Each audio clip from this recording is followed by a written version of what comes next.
नमस्कार, जय हिंद दोस्तों। आपका अपने YouTube चैनल मिशन बीपीएससी में बहुत बहुत स्वागत है।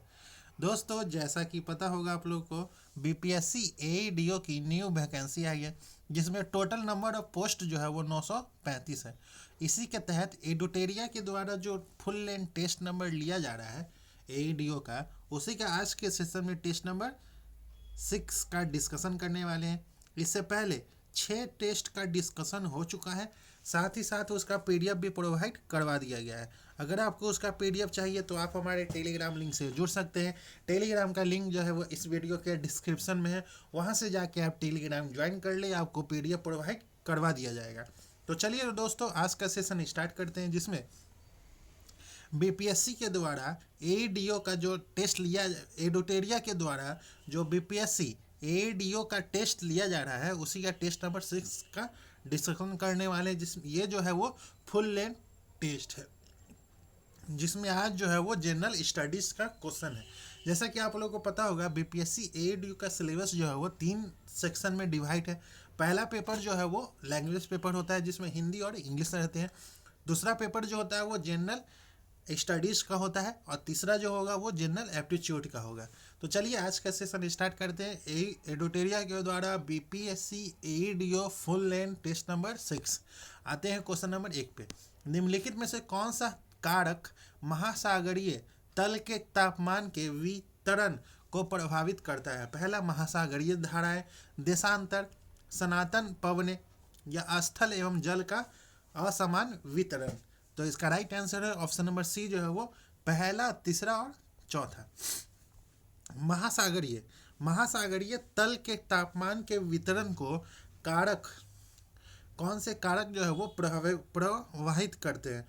तो महासागरीय जल तल के तापमान के वितरण को महासागरीय धाराएं, सनातन पवने, स्थल एवं जल का असमान वितरण प्रभावित करता है। इसमें काल्पनिक देशांतर रेखाओं को शामिल नहीं किया जाता है। इसका उपयोग केवल मानक समय निर्धारित करने में किया जाता है। गर्म जलधाराएं एक ओर जहां महासागर के सतही भाग का तापमान बढ़ा देती है, वहीं दूसरी ओर ठंडी जलधाराएं तापमान घटा देती है। सनातन पवनें भी महासागर के सतही भाग के तापमान को परिवर्तित करती है। अब चलते हैं क्वेश्चन नंबर 2 पे। अफ्रीका महाद्वीप के एटलस पर्वत का विस्तार निम्नलिखित में किन देशों तक देखा जा सकता है? तो मोरक्को, अल्जीरिया और ट्यूनीशिया तक देखा जा सकता है। एटलस पर्वत अफ्रीका महाद्वीप का सबसे महत्वपूर्ण पर्वत है। एटलस पर्वत श्रृंखला 2500 किलोमीटर तक फैला हुआ है। 4165 मीटर इस पर्वत की सबसे ऊंची पर्वत चोटी माउंट टुबकल है, मोरक्को है।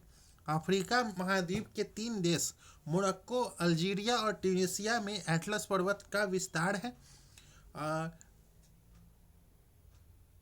पिरेनजीस पर्वत यूरोप महाद्वीप में स्पेन और फ्रांस की सीमा तक स्थित है। अब चलते हैं क्वेश्चन नंबर 3 पे। ग्रेट बैरियर एवं ग्रेट स्लैब झील किस देश में स्थित है? कनाडा में, रूस में, संयुक्त राज्य अमेरिका में, या उपयुक्त में से कोई नहीं? तो इसका राइट आंसर है ग्रेट बियर एवं ग्रेट स्लैब झील जो है वो कनाडा में स्थित है। अब चलते हैं क्वेश्चन नंबर 4 पे। माउंट हैरियट अंडमान एवं निकोबार द्वीप समूह के किस क्षेत्र में अवस्थित है?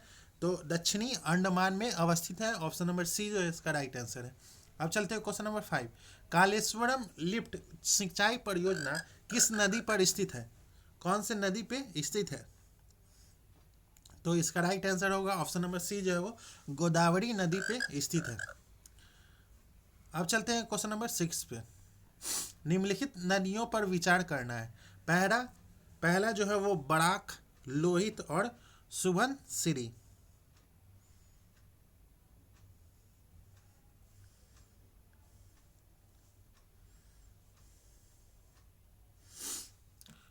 उपरोक्त में से कौन सी नदी अरुणाचल प्रदेश से होकर बहती है? कौन सी नदी अरुणाचल प्रदेश से होकर बहती है? तो लोहित और सुबनसिरी। ऑप्शन नंबर बी जो है वो 2 और 3। अब चलते हैं क्वेश्चन नंबर 4 पे। पृथ्वी के क्रस्ट में पाए जाने वाले तत्वों के प्रतिशत मान के आधार पर घटते क्रम में सजाना है। ऑक्सीजन, सिलिकॉन, एल्युमिनियम और लोहा। तो ऑक्सीजन जो है वो 46.8% है। सिलिकॉन जो है वो 27, ये जो है वो ऑक्सीजन जो है वो 46.8% है। सिलिकॉन जो है वो 27.72% है। और एल्युमिनियम जो है वो 8.13% है। और लोहा जो है वो 5% है। तो इसमें बोला है कि पृथ्वी के क्रस्ट का लगभग 98% भाग 8 प्रकार के तत्व से बना हुआ है। इसको बोल रहा है घटते क्रम में सजाना है। तो इसका राइट आंसर है ऑप्शन नंबर सी जो है वो इसका राइट आंसर है। अब चलते हैं क्वेश्चन नंबर 8 पे। निम्नलिखित में आगन्य चट्टान के संबंध में कौन सा कथन जो है वो असत्य है? तो आगन्य चट्टान में जीवाश्म पाए जाते हैं। ऑप्शन नंबर सी जो है वो असत्य है। आगन्य चट्टान में जीवाश्म जो है वो नहीं पाए जाते हैं। आगन्य चट्टान का निर्माण ज्वालामुखी के उद्गम, मैग्मा और लावा के जमने से बनती है। इसमें बैसाल्ट में लोहे अधिक होते हैं, जिससे इस चट्टान से काली मिट्टी का निर्माण होता है। आगन्य और रूपांतरित चट्टानों से निकले टुकड़े से अवसादी चट्टानों का निर्माण होता है। इस चट्टान में लोहा, सोना, चांदी, तांबा, सीसा और निकल आदि पाए जाते हैं। अब चलते हैं क्वेश्चन नंबर 9 पे। सूची 1 का सूची 2 से मिलान करना है। झेलम नदी का उद्गम स्थल जो है वो वेरी नाग झरना है। सतलुज नदी का राक्षस ताल झील। व्यास नदी का व्यास कुंड है। रावी नदी का रोहतांग दर्रे के पश्चिम से है। तो इसका राइट आंसर है ऑप्शन नंबर ए जो है इसका राइट आंसर है। अब चलते हैं क्वेश्चन नंबर 9। निम्नलिखित विशेषताएं किस नदी के संदर्भ में कही गई है? यह ब्रह्मागिरी पहाड़ियों से निकलती है। इसका अफवाह क्षेत्र जो है वो केरल, कर्नाटक और तमिलनाडु में पड़ता है। इसकी सहायक नदियों में हेमावती, अकरवती, सुवर्णवती शामिल है। तो इसका राइट आंसर है ऑप्शन नंबर बी जो है वो कावेरी नदी का बता रहा है। कावेरी नदी की विशेषता है ये सब। अब चलते हैं क्वेश्चन नंबर 11। असत्य कथन चुनना है। इसमें से कौन सा असत्य है? तो स्थैतिक घर्षण समूह उपस्थिति आपेक्षिक गति का विरोध करता है और यह सदैव पृष्ठों के संपर्क क्षेत्रफल पर निर्भर करता है। ऑप्शन नंबर सी जो है वो असत्य है। अब चलते हैं क्वेश्चन नंबर 12। क्वेश्चन नंबर 12 का ऑप्शन नंबर बी जो है इसका राइट आंसर है। Question number 13। क्वेश्चन नंबर 13 का ऑप्शन नंबर ए जो है इसका राइट आंसर है। Question number 14। जब किसी द्रव का ताप जो है वो बढ़ाया जाता है तो इसका पृष्ठ तनाव जो है क्या होगा? तो पृष्ठ तनाव जो है वो घटता है। ऑप्शन नंबर बी जो है वो इसका राइट आंसर है। अब चलते हैं क्वेश्चन नंबर 15 पे। Question number 15। तीन तारों का द्रव्यमान जो है वो 1, 3 और 5 के अनुपात में है। और उनकी लंबाइयाँ क्रमशः 5, 3, 1 के अनुपात में है। तो उनके प्रतिरोधों का अनुपात जो होगा वो ऑप्शन नंबर ए जो है इसका राइट आंसर है। अब चलते हैं क्वेश्चन नंबर 16 पे। यदि कोई तारा पृथ्वी से दूर जा रहा है तो पृथ्वी पर बैठा निरीक्षक तारे से प्राप्त प्रकाश के संबंध में क्या अनुभव करेगा? तो तरंगदैर्घ्य में वृद्धि करेगा। ऑप्शन नंबर बी जो है इसका राइट आंसर है। अब चलते हैं क्वेश्चन नंबर 17 का ऑप्शन नंबर बी जो है इसका राइट आंसर है। Question number 18। और लॉन किस एकलक का बहुलक है? और लॉन। तो ऑप्शन नंबर सी जो है वो विनाइल साइनाइड का बहुलक है। अब चलते हैं क्वेश्चन नंबर 19।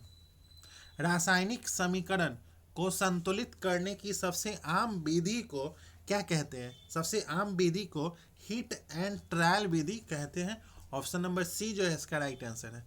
अब चलते हैं क्वेश्चन नंबर 20। निम्न में से किसका द्रव्यमान सबसे अधिक होगा? इसमें से किसका द्रव्यमान जो है वो सबसे अधिक होगा? तो H2O के 10 मोल का। ऑप्शन नंबर सी जो है वो H2O के 10 मोल का। अब चलते हैं क्वेश्चन नंबर 28। एवोगाड्रो संख्या क्या है? तो एवोगाड्रो संख्या जो है वो तत्व के 1 ग्राम परमाणु में परमाणुओं की संख्या है। एनटीपी पर मिली लीटरों की संख्या जो गैसीय पदार्थों के एक मोल द्वारा धारित की जाती है। एक पदार्थ के 1 ग्राम लीटर द्रव्यमान में उपस्थित अणुओं की संख्या उपयुक्त में एक से अधिक। तो ऑप्शन नंबर डी जो है वो उपयुक्त में एक से अधिक इसका राइट आंसर है। एवोगाड्रो संख्या जो है वो तत्व के 1 ग्राम। अब चलते हैं क्वेश्चन नंबर 22 का। क्वेश्चन नंबर 22, अंतर हेलोजन यौगिकों CIF3 और BRF3IF। तो इसका राइट क्वेश्चन नंबर 22 का ऑप्शन नंबर बी जो है इसका राइट आंसर है। अब चलते हैं क्वेश्चन नंबर 23 का ऑप्शन नंबर सी जो है इसका राइट आंसर है। क्वेश्चन नंबर 24, उत्तक क्या है? उत्तक जो है वो टिश्यू जो है वो क्या होते हैं? तो वैसी कोशिकाओं का समूह जो मूल रूप से दिखने में और कार्य करने में समान होती है। ऑप्शन नंबर बी जो है इसका राइट आंसर है। अब चलते हैं क्वेश्चन नंबर 25, मनुष्य के कपाल में कितनी अस्थियां होती हैं? तो मनुष्य के कपाल में 22 अस्थियां होती हैं। ऑप्शन नंबर सी जो है इसका राइट आंसर है। बी जो है इसका राइट आंसर है। मनुष्य के कपाल में 22 अस्थियां होती हैं, जिनमें 8 जो है वो कपाल हड्डियों में विभाजित किया जाता है जो मस्तिष्क की रक्षा करती हैं, और 14 चेहरे की हड्डियां जो चेहरे की संरचना बनाती है, जिसमें जबड़ा एकमात्र चल हड्डी है। अब चलते हैं क्वेश्चन नंबर 26, कौन सा कोशिका अंगत कोशिका के अंदर विषैले पदार्थ एवं औषधि को आविष रहित करने में मुख्य भूमिका निभाता है? तो ऑप्शन नंबर सी जो है वो चिकनी अंत प्रद्रव्य जालिका। अब चलते हैं क्वेश्चन नंबर 27, मादा क्यूलेक्स मच्छर निम्नलिखित में से किस रोग की वाहक है? तो ऑप्शन नंबर बी जो है वो फाइलेरिया। अब चलते हैं क्वेश्चन नंबर 28, आनुवांशिक विकार जिसमें केंद्रक में 47 क्रोमोसोम हो जाते हैं क्या है? तो Klinefelter syndrome. Option number A जो है इसका आनुवांशिक विकार जिसमें केंद्रक में 47 क्रोमोसोम जो है वो हो जाते हैं, क्लाइनफेल्टर सिंड्रोम जो है वो कहलाते हैं। इनमें पुरुषों के वृषण अल्प विकसित होते हैं, स्त्रियों के समान स्तन विकसित हो जाते हैं। इस तरह के पुरुष जो है वो नपुंसक होते हैं। अब चलते हैं क्वेश्चन नंबर 29, व्यक्ति जो मदिरा सेवी होते हैं उसका यकृत नष्ट हो जाता है क्योंकि यकृत जो है वो अधिक वसा को संग्रहित करता है।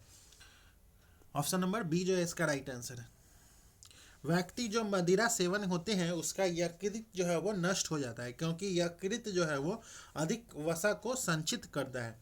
अधिक वसा के संचयन से लीवर जो है वो धीरे धीरे सड़ने लगता है, जिसे लीवर क्रायोसिस कहते हैं। यकृत जो है वो नाइट्रोजनी पदार्थों को निष्कासित करने में सहायक होता है।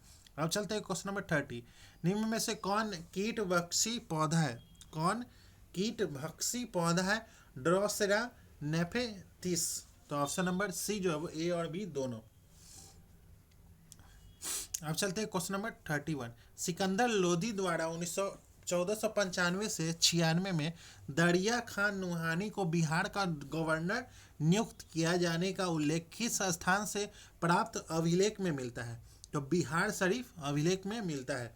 बिहार शरीफ स्थित लोधी के अभिलेख के मुताबिक सिकंदर लोधी ने 1495-96 में बंगाल के हुसैन शाह सड़की को हराकर बिहार में दरिया खान नुहानी को गवर्नर नियुक्त किया था। अब चलते हैं क्वेश्चन नंबर 32, सातवाहन पूर्व बस्तियों का अस्तित्व ढक्कन के अनेक स्थलों पर पाए जाने वाले निम्नलिखित में से किस प्रकार के मृद भांड से प्रमाणित होते हैं? कौन से मृद भांड से प्रमाणित होते हैं? तो काले और लाल। ऑप्शन नंबर बी जो इसका राइट आंसर है। अब चलते हैं क्वेश्चन नंबर 33, निम्नलिखित में से कौन सा एक बौद्ध मत में निर्वाण की अवधारणा की सर्वश्रेष्ठ व्याख्या करता है? कौन करता है? तो तृष्णा रूपी अग्नि का समन। ऑप्शन नंबर ए जो है इसका राइट आंसर है। अब चलते हैं क्वेश्चन नंबर 34, 1740 से 48 ईस्वी के मध्य यूरोप में चला ऑस्ट्रियाई उत्तराधिकार का युद्ध किन यूरोपीय शक्तियों के मध्य हुआ था? तो फ्रांसीसी और अंग्रेज के मध्य हुआ था। ऑप्शन नंबर ए जो है इसका राइट आंसर है। अब चलते हैं क्वेश्चन नंबर 35। निम्नलिखित कथनों पर विचार करना है। पहला, लॉर्ड कॉर्नवालिस ने बंगाल में जमींदारी व्यवस्था को लागू किया था। लॉर्ड मेयो के समय में भारत में पहली बार जनगणना करवाई गई थी। उपयुक्त में से कौन सा कथन जो है वो सही है? तो ऑप्शन नंबर सी जो है वो 1 और 2 दोनों कथन सही है। अब चलते हैं क्वेश्चन नंबर 36। राजसी उपाधि अधिनियम कब पारित किया गया था? तो 1876 में पारित किया गया था। ऑप्शन नंबर सी जो है इसका राइट आंसर है। अब चलते हैं क्वेश्चन नंबर 37। विजयनगर साम्राज्य के महानतम शासकों में से एक कृष्णदेव राय के दरबार में अष्ट दिग्गज जो हैं वो कौन थे? तो तेलुगु भाषा के 8 प्रमुख विद्वान थे। ऑप्शन नंबर डी जो है इसका राइट आंसर है। अब चलते हैं क्वेश्चन नंबर 38। मुगल सम्राट द्वारा अंग्रेजी ईस्ट इंडिया कंपनी को दीवानी अधिकारिता किस तिथि को प्रदान की गई थी? तो 12 अगस्त 1765 को। बक्सर की लड़ाई जो है वो 1764 ईस्वी में अंग्रेजी ईस्ट इंडिया कंपनी ने एक साथ 3 बड़ी शक्तियों बंगाल का नवाब, अवध का नवाब और मुगल सम्राट की सेना को पराजित कर दिया था। इसके उपरांत 1765 में मुगल सम्राट शाह आलम द्वितीय ने इलाहाबाद की संधि 12 अगस्त 1765 के द्वारा बंगाल, बिहार एवं उड़ीसा के क्षेत्रों पर अंग्रेजी ईस्ट इंडिया कंपनी की दीवानी अधिकारिता अर्थात भू राजस्व वसूल करने के अधिकार को मान्यता प्रदान की थी। अब चलते हैं क्वेश्चन नंबर 39।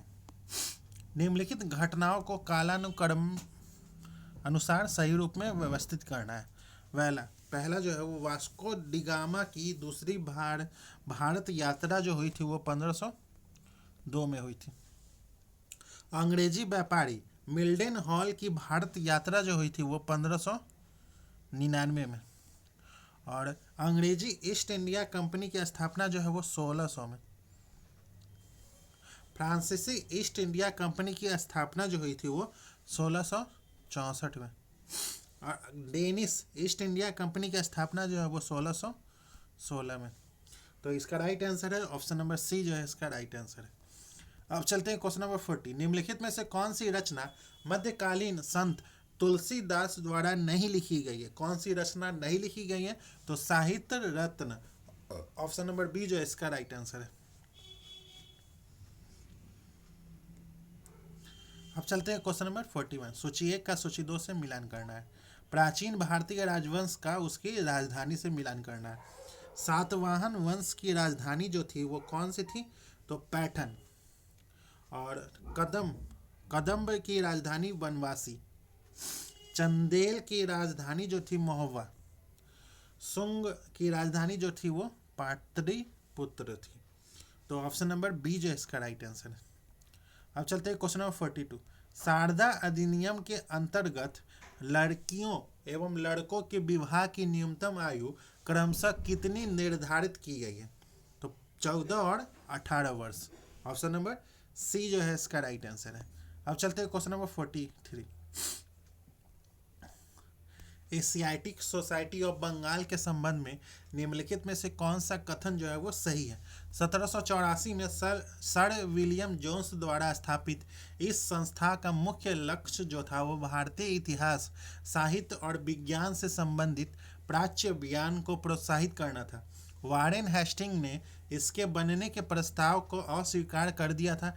इस सोसाइटी ने भगवत गीता जैसी प्राचीन भारतीय कृतियों के अंग्रेजी में अनुवाद के लिए प्रोत्साहन और प्रकाशन में सहयोग किया था। तो इसका राइट आंसर है ऑप्शन नंबर सी जो है वो पहला और तीसरा। वारेन हेस्टिंग जो था उस समय बंगाल के गवर्नर जनरल थे और उन्होंने इस संस्थान के गठन का समर्थन और प्रोत्साहन किया था। हालांकि उन्होंने इसका अध्यक्ष पद लेने से इनकार कर दिया था। अब चलते हैं क्वेश्चन नंबर 44। निम्नलिखित में से कौन सी पुस्तक से प्रेरणा लेकर गांधी जी ने सर्वोदय जैसी अवधारणा का विकास किया था? कौन सा पुस्तक था? तो unto the last. On to this last. Option number C जो है इसका राइट आंसर है। अब चलते हैं क्वेश्चन नंबर 45। प्रथम विश्व युद्ध के बाद ब्रिटेन समेत मित्र राष्ट्रों और ओटोमन साम्राज्य के बीच कौन सी संधि संपन्न हुई थी जिसने ओटोमन साम्राज्य के विघटन को औपचारिक रूप दिया, जिसमें खलीफा के पद को समाप्त कर दिया गया? कौन सी संधि थी? तो सेवर्स की संधि थी। ऑप्शन नंबर सी जो है इसका राइट आंसर है। अब चलते हैं question number 46। Kakori train case में अभियुक्तों के बचाव हेतु निम्न में से किसकी अध्यक्षता में बचाव समिति का गठन किया गया था? किसकी अध्यक्षता में किया गया था? तो गोविंद बल्लभ पंत की अध्यक्षता में किया गया था। ऑप्शन नंबर सी जो है इसका राइट आंसर है। अब चलते हैं क्वेश्चन नंबर 47। मेगास्थनीज ने अपने ग्रंथ इंडिका में दक्षिण भारत के किस राजवंश का उल्लेख करते हुए लिखा था? यह क्षेत्र मोतियों के उत्पादन के लिए विख्यात है और यहाँ का शासन एक महिला शासक द्वारा संचालित होता है। तो पांडव्य वंश। ऑप्शन नंबर बी जो है वो पांडव्य वंश। अब चलते हैं क्वेश्चन नंबर 48। चीनी यात्री फायान ने अपनी यात्रा वृत्तांत में एक अस्पताल का उल्लेख किया था। यह स्थित था, कहाँ स्थित था? तो पाटलिपुत्र में स्थित था।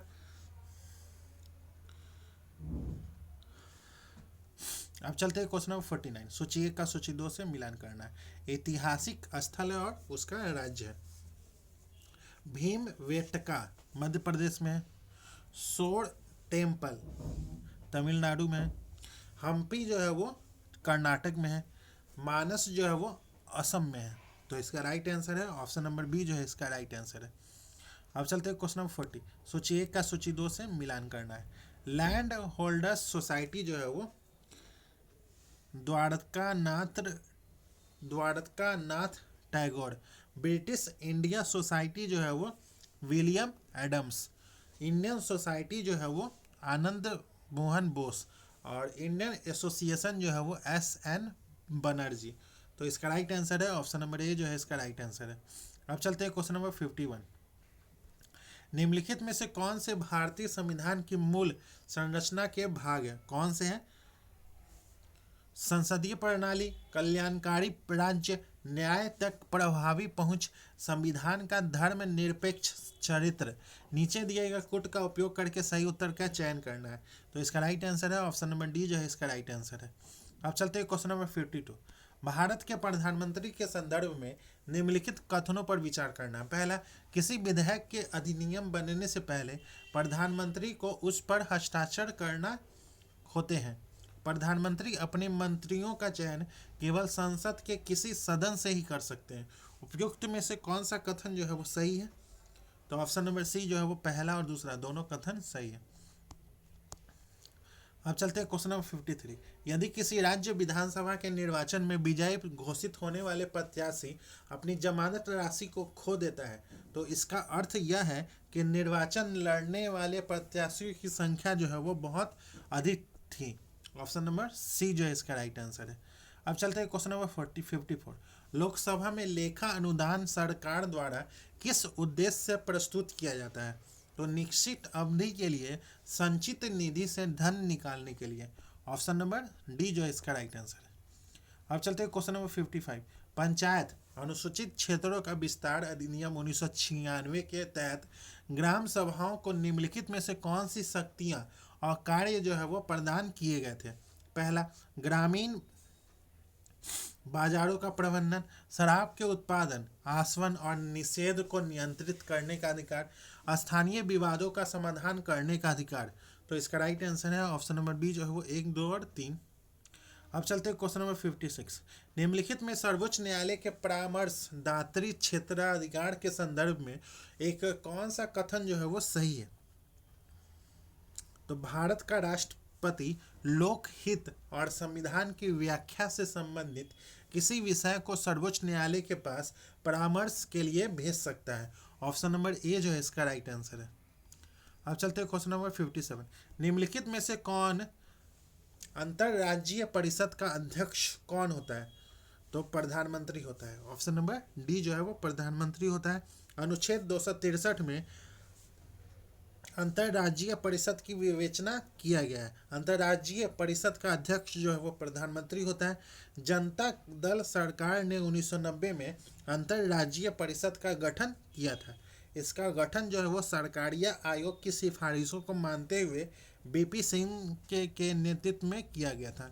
अब चलते क्वेश्चन नंबर 58। किस अधिनियम के तहत पहली बार किसी भारतीयों को वायसराय और गवर्नर की कार्य परिषद के साथ एसोसिएशन बनाने का प्रावधान किया गया? तो 1909 का भारत परिषद अधिनियम। ऑप्शन नंबर ए जो है इसका राइट आंसर है। अब चलते हैं क्वेश्चन नंबर 59। संसद के दोनों सदनों की संयुक्त बैठक का प्रावधान किस देश के संविधान से लिया गया है? तो ऑस्ट्रेलिया के संविधान से लिया गया है। ऑप्शन नंबर बी जो है इसका राइट आंसर। अब चलते हैं क्वेश्चन नंबर 60। जिला योजना समिति के संबंध में कौन सा कथन जो है वो सत्य है? तो इसके गठन का उद्देश्य संबंधित जिलों की पंचायतों और नगरीय संस्थाओं द्वारा तैयार की गई योजनाओं को संग्रहित कर एक विकास की रूपरेखा में परिणत करना है। इस प्रकार योजनाओं के निर्माण में पंचायत और नगर पालिकाओं के हितों का ध्यान रखना है। इस समिति के अध्यक्ष का कार्य जो है वो जिलों से संबंधित योजनाओं को राज्य सरकार तक पहुंचाना है। तो इसका राइट आंसर है ऑप्शन नंबर डी जो है वो इसका राइट आंसर है। अब चलते हैं क्वेश्चन नंबर 61। तरलता की दृष्टि से मुद्रा का क्रम जो है वो कौन सा है? तो पहले जो है वो M1, M2, M3, M4 है। ऑप्शन नंबर बी जो है इसका राइट आंसर है। अब चलते हैं क्वेश्चन नंबर 62। फिलिप्स वक्र किसके मध्य संबंध दर्शाती है? तो मुद्रास्फीति दर एवं बेरोजगारी दर के मध्य जो है वो संबंध दर्शाती है। ऑप्शन नंबर सी जो है इसका राइट आंसर है। अब चलते हैं क्वेश्चन नंबर 63। बजट पारित होने की प्रक्रिया के चरणों का सही क्रम जो है वो कौन सा है? तो बजट की प्रस्तुति होती है पहले, कि आम चर्चा होती है, कि अनुदान मांगों पर मतदान होता है? तो इसमें से कौन सा क्रम है? तो ऑप्शन नंबर सी जो है वो पहला, दूसरा और तीसरा। बजट पारित होने की प्रक्रिया के चरणों का सही क्रम निम्नलिखित है। एक निश्चित दिन आगामी वित्तीय वर्ष के बजट को संसद के दोनों सदनों के सामने प्रस्तुत किया जाता है। आम बजट जो है वो आम चर्चा बजट संबंधी दूसरा चरण है, जिसमें बजट की प्रस्तुति के बाद उसमें रखे प्रस्ताव पर आम चर्चा की जाती है। आम चर्चा समाप्त होने पर आकलनों को लोकसभा के सामने विशेष शीर्षकों के अंतर्गत अनुदान मांगों के रूप में प्रस्तुत किया जाता है। अब चलते हैं क्वेश्चन नंबर 64। जनगणना 2011 के अनुसार बिहार में बाल लिंग अनुपात जो है वो कितना है? तो ऑप्शन नंबर ए जो है वो 935 है, जिसमें सर्वाधिक लिंगानुपात वाले राज्य जो है वो अरुणाचल प्रदेश 972, मिजोरम 970, मेघालय 970, छत्तीसगढ़ 959, जबकि न्यूनतम जो है वो हरियाणा 834, पंजाब 846, राजस्थान 888। अब चलते हैं क्वेश्चन नंबर 65। आर्थिक नियोजन जो है वो किस सूची का विषय है? तो समवर्ती सूची का विषय है। ऑप्शन नंबर सी जो है इसका राइट आंसर है। अविस्फीति क्या है? अविस्फीति जो है वो क्या है? तो जब अर्थव्यवस्था में वस्तुओं और सेवाओं की आपूर्ति की अपेक्षा उनकी मांग जो है वो कम हो जाती है, तो वो अविस्फीति कहलाती है। अब चलते हैं क्वेश्चन नंबर 67। 12वीं पंचवर्षीय योजना का मुख्य उद्देश्य जो था वो क्या था? तो मुख्य उद्देश्य जो था वो क्या था? तो तेज, अधिक समावेशी और सतत विकास। ऑप्शन नंबर बी जो है इसका राइट आंसर है। लकड़वाला समिति के किससे संबंधित है? तो गरीबी रेखा के आकलन से संबंधित है, जो कि 1993 में लकड़वाला समिति 1993 भारत में गरीबी रेखा के आकलन से संबंधित है, जिसने ग्रामीण और शहरी क्षेत्रों के लिए अलग अलग उपभोक्ता मूल्य सूचकांकों का उपयोग करके गरीबी रेखा को परिभाषित किया है और प्रति व्यक्ति कैलोरी खपत जो है वो 2400 ग्रामीण और 2100 शहरी के आधार पर गरीबी का अनुमान लगाया है। अब चलते हैं क्वेश्चन नंबर 69। बिहार के किन जिलों की सीमा नेपाल से लगती है? तो बिहार के किन जिलों की सीमा जो है वो नेपाल से लगती है? तो पूर्वी चंपारण, सीतामढ़ी, मधुबनी और सुपौल। ऑप्शन नंबर सी जो है इसका राइट आंसर है। अब चलते हैं क्वेश्चन नंबर 70। 1912 में बिहार के अलग राज्य बनने के बाद इससे पहले भारतीय गवर्नर जो थे वो कौन थे? तो सत्येंद्र प्रसन्न सिन्हा थे। ऑप्शन बी जो है इसका राइट आंसर है। अब चलते हैं क्वेश्चन नंबर 71। प्राचीन भारत में सीखने का एक प्रसिद्ध केंद्र जो है वो विक्रमशिला विश्वविद्यालय पाल वंश के किस शासक द्वारा स्थापित किया गया था? धर्मपाल के द्वारा स्थापित किया गया था। अब चलते हैं क्वेश्चन नंबर 72। संथाल विद्रोह ने बिहार झारखंड के कुछ हिस्सों को प्रभावित किया था। इसके प्रमुख नेता जो थे वो कौन थे? इसके प्रमुख नेता जो थे वो कौन से थे? तो सिद्धू और कानू थे। ऑप्शन नंबर ए जो है इसका राइट आंसर। अब चलते हैं क्वेश्चन नंबर 73। बिहार किसान सभा के नेताओं के बारे में निम्नलिखित कथनों पर विचार करना। पहला, यदुनंदन शर्मा बिहार किसान सभा के प्रमुख नेता थे। यमुना कागजी का किसान आंदोलनों से कोई संबंध नहीं था। राहुल सांकृत्यायन ने किसान और सामाजिक चेतना के प्रसार में योगदान दिया था। कार्यानंदन शर्मा बिहार किसान सभा से जुड़े थे। ऊपर दिए गए कथनों में से कौन सा कथन जो है वो गलत है? तो ऑप्शन नंबर बी, केवल दूसरा कथन जो है वो गलत है।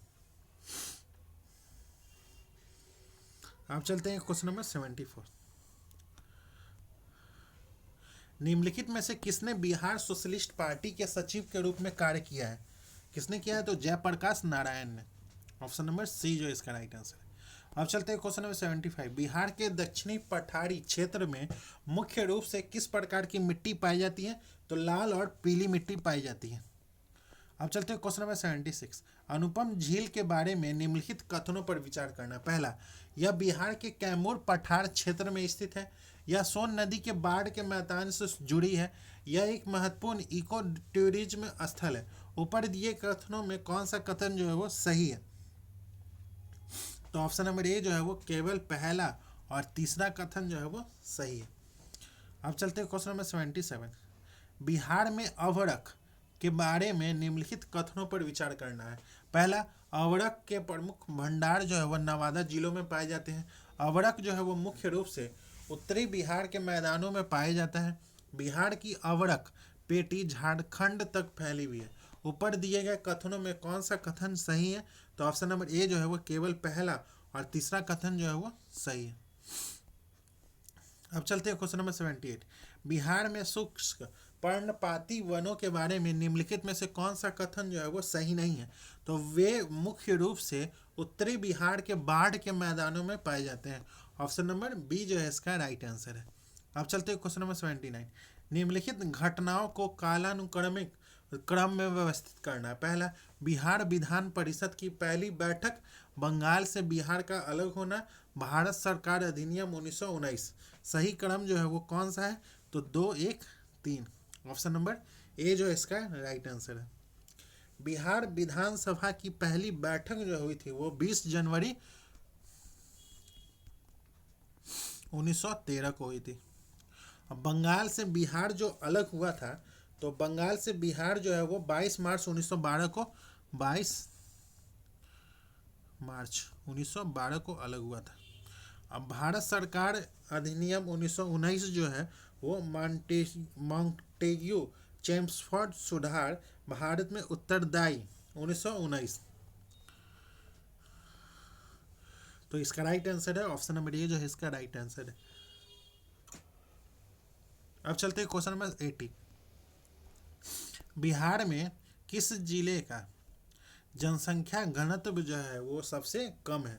तो कैमूर भभुआ का जनसंख्या घनत्व जो है वो सबसे कम है। अब चलते हैं क्वेश्चन नंबर 81।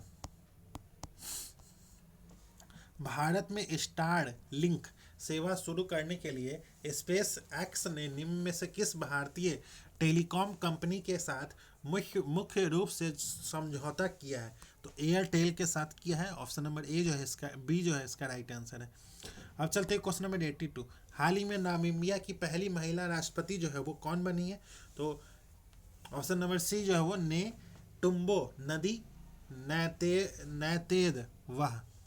अब चलते हैं क्वेश्चन नंबर 83। कश्मीरी पंडितों द्वारा मनाए जाने वाला हेरात फेस्टिवल किस हिंदू त्यौहार से जुड़ा है? तो महाशिवरात्रि से जुड़ा हुआ है। अब चलते हैं क्वेश्चन नंबर 84। हाल ही में प्रसिद्ध ओड़िया कवि रामाकांत रथ का 90 वर्ष की अवस्था में निधन हो गया था। इनको इनकी कृति श्री राधा के लिए किस वर्ष सरस्वती सम्मान दिया गया था? तो ऑप्शन नंबर बी जो है वो 1992 में। अब चलते हैं क्वेश्चन नंबर 85। 7 जनवरी 2025 को निम्न में से किस देश के राष्ट्रपति ने बढ़ती अशांति और सैन्य संघर्ष के बीच 7 प्रांतों और 3 नगर पालिकाओं में 60 दिनों के लिए आपातकाल की घोषणा की है? तो इक्वाडोर। ऑप्शन नंबर डी जो है वो इक्वाडोर। इक्वाडोर के राष्ट्रपति डेनियल नोबोहा ने जनवरी 2024 में देश में बढ़ती अशांति, संगठित अपराध और सैन्य संघर्ष के बीच 60 दिनों के लिए कई प्रांतों और नगर पालिकाओं में आपातकाल की घोषणा की थी। अब चलते हैं क्वेश्चन नंबर 86। प्रथम प्रौद्योगिकी संवाद 2025 निम्न में से किस शहर में आयोजित किया गया था? तो ऑप्शन नंबर बी जो है वो बेंगलुरु में आयोजित किया गया था। अब चलते हैं क्वेश्चन नंबर 87। अप्रैल 2025 में दिल्ली यूनिवर्सिटी ने किस समुदाय के छात्रों को प्रशिक्षित करने के लिए जय हिंद योजना शुरू की है? जय हिंद योजना शुरू की है। तो अनुसूचित जनजाति। ऑप्शन नंबर डी जो है वो अनुसूचित जनजाति। अब चलते हैं क्वेश्चन नंबर 88। वित्त वर्ष 2025-26 में सर्वाधिक तेजी से बढ़ने वाला क्षेत्र निम्न में से कौन सा है? ऑप्शन नंबर डी जो है वो सेवा क्षेत्र है।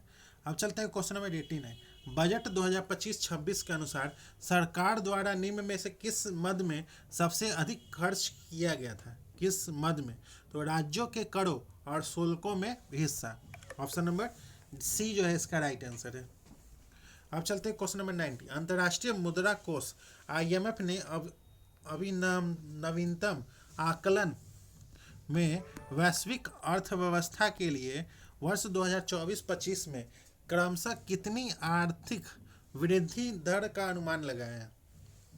3.2% और 3.3%। ऑप्शन नंबर बी जो है इसका राइट आंसर है। अब चलते हैं क्वेश्चन नंबर 91।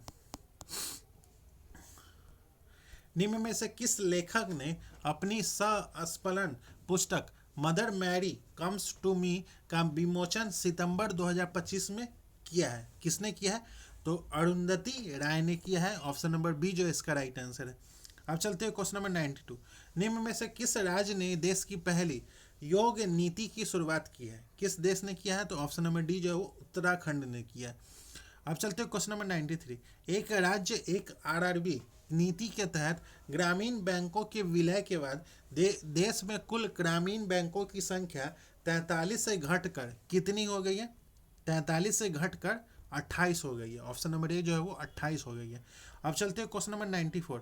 मुख्यमंत्री महिला रोजगार योजना निम्न में से किस राज्य में शुरू की गई है? तो ऑप्शन नंबर बी जो है वो बिहार में शुरू की गई है। अब चलते हैं क्वेश्चन नंबर 95। बिहार सरकार द्वारा निम्न में से किस कक्षा स्तर पर कंप्यूटर शिक्षा को अनिवार्य किया गया? तो कक्षा 6 से 8। अब चलते हैं क्वेश्चन नंबर 96। हाल ही में पंजीकरण प्रणाली की रिपोर्ट के अनुसार बिहार में लिंगानुपात कितना बताया गया है? लिंगानुपात जो है वो कितना बताया गया है? तो 891। अब चलते हैं क्वेश्चन नंबर 97। जून 2025 में मुख्यमंत्री नीतीश कुमार ने बिहार के पहले डबल टेकर फ्लाईओवर का उद्घाटन किस जिले में किया है? तो ऑप्शन नंबर बी जो है वो पटना में किया है। अब चलते हैं क्वेश्चन नंबर 98। बिहार में जल जीवन हरियाली अभियान की अवधि वित्त वर्ष 2025-26 से बढ़ाकर कब तक किया गया है? तो ऑप्शन नंबर बी जो है वो 2028 तक किया गया है। अब चलते हैं क्वेश्चन नंबर 99। वर्ष 2025 का 55वां Dada Saheb Phalke life time achievement पुरस्कार किसे प्रदान किया गया है? तो ऑप्शन नंबर डी जो है वो मोहन लाल को। अब चलते हैं क्वेश्चन नंबर 100। देश का पहला चीता सफारी निम्न में से किस उद्यान में शुरू किया गया है? चीता सफारी, तो Kuno National Park, option number A जो है इसका राइट आंसर है। तो दोस्तों आज का सेशन यही समाप्त होता है, जिसमें हम लोगों ने एडुटेरिया के द्वारा जो बीपीएससी एईडीओ का फुल लेंथ टेस्ट नंबर लिया जा रहा है उसी का टेस्ट नंबर 6 का डिस्कशन किए। अगर आपको इसका पीडीएफ चाहिए तो आप हमारे टेलीग्राम लिंक से जुड़ सकते हैं। टेलीग्राम का लिंक जो है वो इस वीडियो के डिस्क्रिप्शन में, वहाँ से जाके आप टेलीग्राम ज्वाइन कर लिए, आपको पीडीएफ प्रोवाइड करवा दिया जाएगा। तो दोस्तों मिलते हैं किसी और ने टेस्ट सीरीज के साथ, तब तक के लिए धन्यवाद।